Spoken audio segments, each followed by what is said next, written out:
Good morning, class.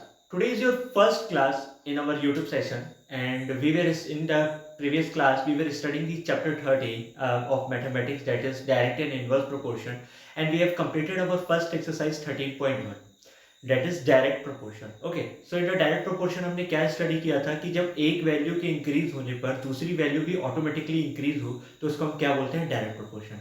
अब हमें study करना है इनवर्स प्रोपोर्शन. ओके, तो इनवर्स प्रोपोर्शन में क्या है कि जब एक क्वांटिटी बढ़े एंड दूसरी क्वांटिटी कम होने लग जाए उसके साथ, तो उसको हम क्या बोलते हैं, इनवर्स प्रोपोर्शन की तरह बोलते हैं. जैसे सिंपल सी बात है कि जैसे मुझे ए से बी तक जाना है, ए से बी तक जाना है, तो जैसे मान लीजिए मैं 1 आवर में यहाँ पहुंचा, 2 आवर में यहाँ पहुंचा, 3 आवर में यहाँ और 4 आवर में मैं पहुंच गया.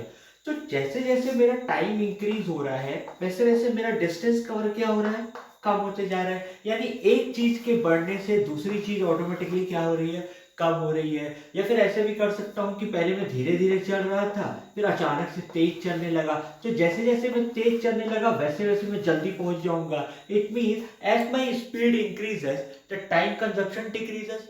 ठीक है, तो इसमें ये हमारा क्या कहलाता है, इनवर्स प्रोपोर्शन. यानी एक क्वांटिटी के बढ़ने से दूसरी क्वांटिटी क्या हो, डिक्रीज हो. जैसे सिंपल सी और बात बता देता हूँ. जैसे मान लीजिए 5 स्टूडेंट्स हैं, ठीक है, एंड मेरे पास 30 चॉकलेट्स हैं, 30 चॉकलेट्स हैं, तो मैं हर स्टूडेंट को 6 चॉकलेट्स दे सकता हूँ. ठीक है, इक्वली डिस्ट्रीब्यूट करूँ तो हर स्टूडेंट्स के पास कितनी चॉकलेट जाएंगी, 6 चॉकलेट. लेकिन अब मान लो कि 10 स्टूडेंट्स आ गए, 5 की जगह 10 स्टूडेंट्स आ गए, तो अब हर स्टूडेंट्स के पास कितनी चॉकलेट जाएगी, 3 स्टूडेंट. यानी जैसे ही नंबर ऑफ स्टूडेंट इंक्रीज हुए वैसे ही नंबर ऑफ चॉकलेट्स क्या हो गई, डिक्रीज हो गए. So we call it as inverse proportion. क्या बोलते हैं इनवर्स प्रोपोर्शन को, जब एक क्वांटिटी के बढ़ने से दूसरी क्वांटिटी ऑटोमेटिकली रिड्यूस होने लग जाए उसको हम बोलते हैं इनवर्स प्रोपोर्शन. जैसे डायरेक्ट प्रोपोर्शन में डिवीजन रूल अप्लाई होता था, इनवर्स प्रोपोर्शन में मल्टीप्लिकेशन रूल अप्लाई होता है. कौन सा रूल अप्लाई होता है, मल्टीप्लिकेशन. कि जस्ट सपोज कि यहाँ x1 स्टूडेंट्स थे तो उनके पास y1 चॉकलेट थी, x2 स्टूडेंट्स हो गए तो y2 चॉकलेट्स हो गई. तो यहाँ पे ये दोनों क्या होते हैं, मल्टीप्लाई. यानी x1 into y1 is equal to x2 into y2. इसमें हम मल्टीप्लिकेशन रूल को क्या करते हैं, अप्लाई करते हैं. तो ये आपको याद रखना है. आपको यही लॉजिक क्या करना है, यूज करना है केवल पूरे के पूरे एक्सरसाइज 13.2 में. ओके, तो चलिए अब हम एक्सरसाइज 13.2 को स्टडी करते हैं.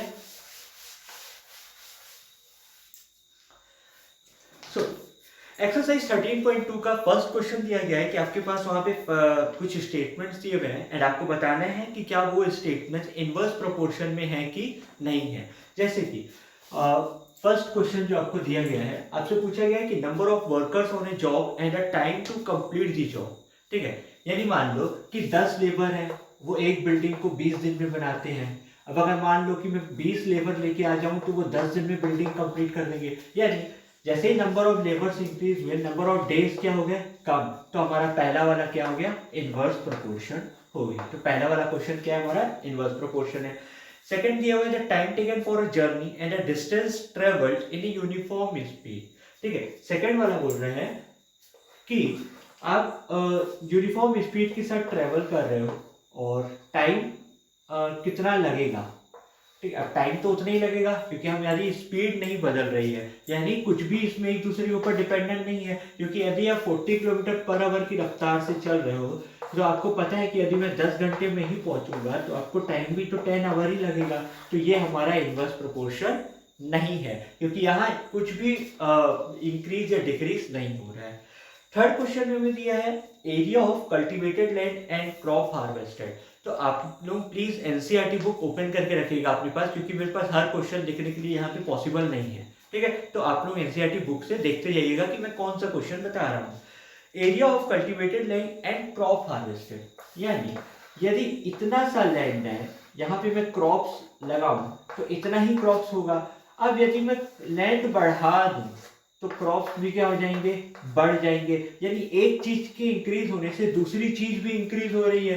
तो उसको हम क्या बोलते हैं, डायरेक्ट प्रोपोर्शन. इनवर्स प्रोपोर्शन नहीं बोलते. इनवर्स प्रोपोर्शन कब बोलते हैं कि जब एक चीज इंक्रीज हो और दूसरी चीज डिक्रीज हो। लेकिन यहाँ तो जैसे जैसे लैंड बढ़ रहा है वैसे वैसे क्रॉप भी बढ़ रहा है, तो ये क्या हो जाता है, डायरेक्ट प्रोपोर्शन। तो थर्ड वाला भी मेरा क्या है, इनवर्स प्रोपोर्शन नहीं है।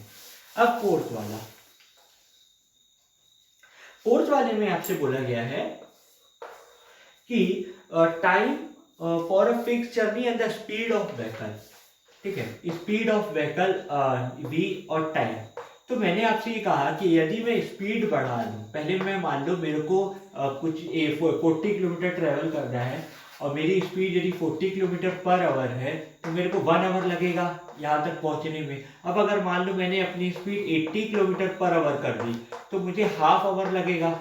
यानी जैसे ही मैं अपनी स्पीड बढ़ा रहा हूँ टाइम ऑटोमेटिकली क्या हो जा रहा है, डिक्रीज हो जा रहा है। तो यानी एक चीज के इंक्रीज होने से दूसरी चीज जब डिक्रीज हो तो उसको हम क्या बोलते हैं, इनवर्स प्रोपोर्शन। तो ये वाला भी पार्ट हमारा क्या है, इनवर्स प्रोपोर्शन है। तो फिफ्थ वाला पार्ट आपको खुद से करना है। नाउ अब हम आगे के क्वेश्चन की तरफ मूव करते हैं। तो हमारा जो सेकेंड क्वेश्चन है एक्सरसाइज 13.2 का, उसमें आपको दिया गया है कि एक जगह कंपटीशन चल रहा है जिसमें प्राइस डिस्ट्रीब्यूशन 1 लाख रुपीज है एंड ये उसमें आपको कहा गया है कि यदि एक जन जीतता है तो उसको 1 लाख रुपीज प्राइस मिलेगा। तो अब आपसे वो पूछ रहा है कि यदि हम नंबर ऑफ विनर्स बढ़ा दें तो हमारा कितना प्राइस डिस्ट्रीब्यूशन होता जाएगा। तो आपको इंडिविजुअली बताना है। अब ये इनवर्स प्रोपोर्शन है, क्यों, क्योंकि इसमें ये भी दिया गया है कि 2 पर्सन है तो 50,000 रुपीज मिलेगा। तो वैसे पूछा है कि 4 पर्सन हो तो कितना मिलेगा, 5 हो तो कितना मिलेगा, 8 हो तो कितना मिलेगा, 10 हो तो 20 हो तो कितना मिलेगा। इसमें यदि मैं देखूं तो यदि मेरे नंबर ऑफ पार्टिसिपेंट्स बढ़ रहे हैं कि पहले 1 था तो 1 लाख रुपीज, अब 2 है तो 50,000 रुपीज, यानी एक चीज के इंक्रीज होने से दूसरी चीज क्या हो गई, डिक्रीज हो गई।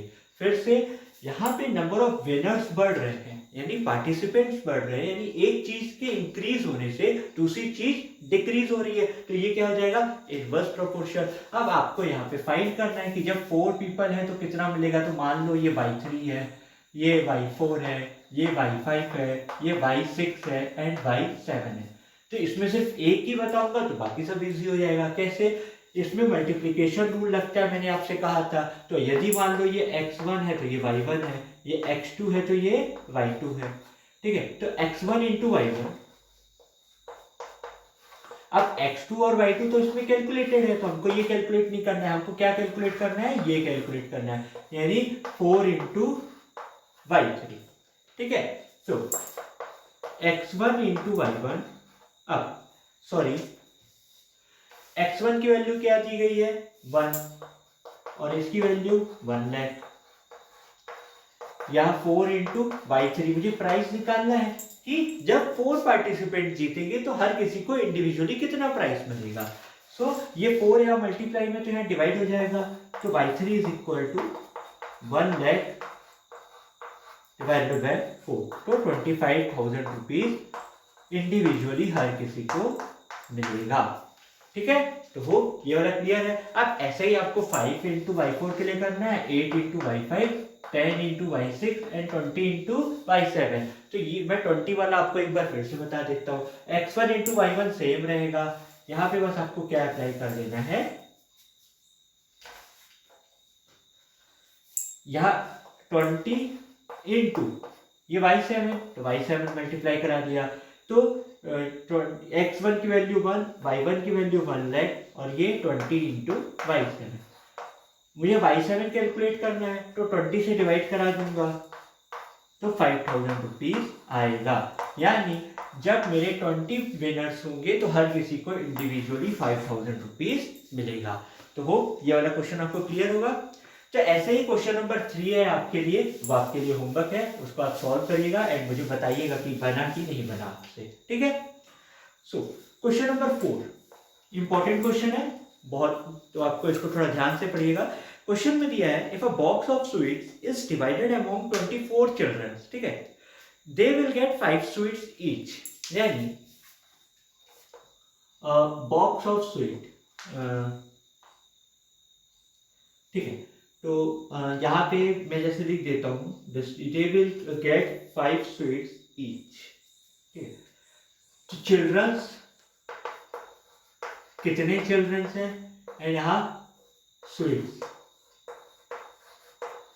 तो जब 24 चिल्ड्रंस है तो स्वीट्स कितने मिलेंगे, हर किसी को 5 स्वीट्स मिलेंगे, ये आपको याद रखना है, ठीक है। यानी क्वेश्चन ये बोल रहा है कि एक बॉक्स है स्वीट्स का एंड 24 चिल्ड्रंस है, तो उनको स्वीट्स दिया जा रहा है। तो यदि 24 चिल्ड्रंस है तो इंडिविजुअली हर किसी को कितना स्वीट्स मिलेगा, 5 स्वीट्स मिलेगा।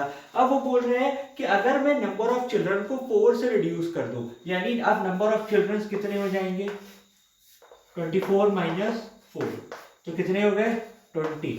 तो अब हर किसी को कितने स्वीट्स मिलेंगे वो तुमको निकालना है, y निकालना है। यानी एक चीज के और ये इनवर्स प्रोपोर्शन में है, क्यों, क्योंकि इसमें एक चीज कम हो रही है तो दूसरी चीज ऑटोमेटिकली इंक्रीज होगी, ये मैंने आपको चॉकलेट वाले में बताया था। तो सेम हमको इसमें भी अप्लाई करना है। So what I can do, यहाँ पे मैंने क्या कहा था, मल्टीप्लीकेशन अप्लाई होता है, डिवीजन नहीं। तो 24 into 5 is equal to 20 into 5, ठीक है। तो ये 20 यहाँ डिवीजन में हो जाएगा, तो y is equal to 24 into 5 divided by 20। 5 4 जा 4, 6 जा 24, तो 6 आंसर। यानी अब हर बच्चे को कितनी स्वीट्स मिलेंगे, 6 स्वीट्स मिलेंगे। तो ये आपको ऐसे ही कैलकुलेट करना है। तो ये क्वेश्चन इजी है आप लोगों के लिए। तो ऐसे ही आपको क्वेश्चन नंबर 5, 6 और 7 खुद से करना है एंड फिर मुझे बताना है कि आपसे बनता है कि नहीं। कौन कौन से क्वेश्चन, 5, 6, 7 बिल्कुल सेम इसकी तरह है, बस आपको सेम लॉजिक लगाना है और कुछ नहीं करना है, ठीक है। तो ये वाले क्वेश्चन आप जरूर करिएगा। Now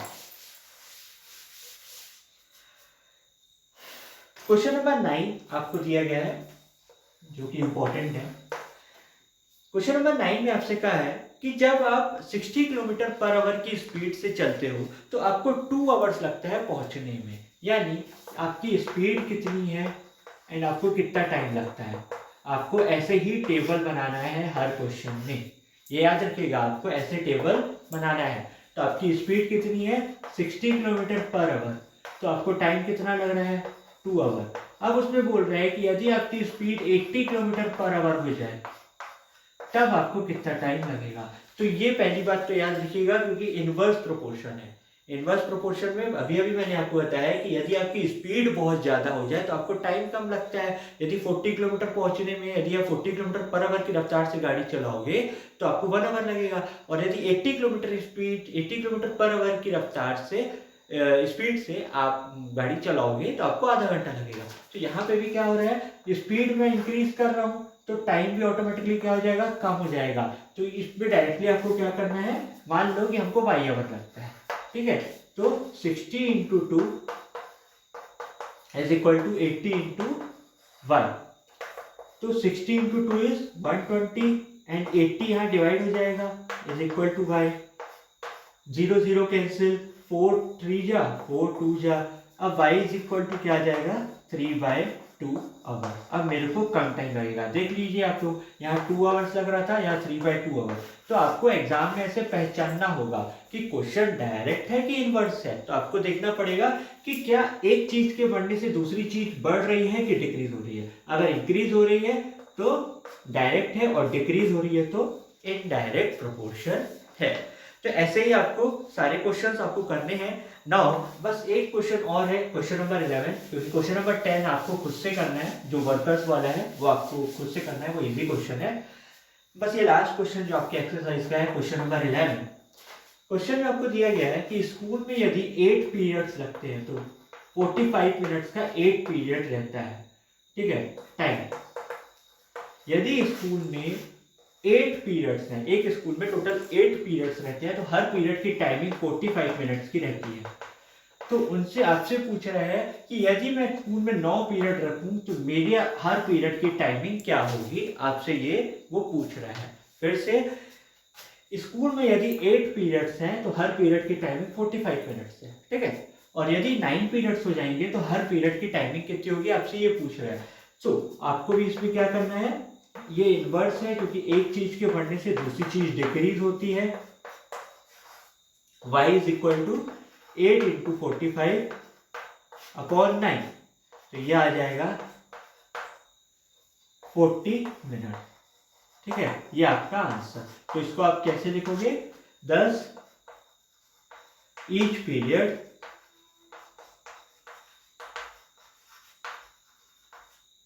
must be of 40। ठीक है, तो यहाँ पे आपका एक्सरसाइज कंप्लीट होता है आज।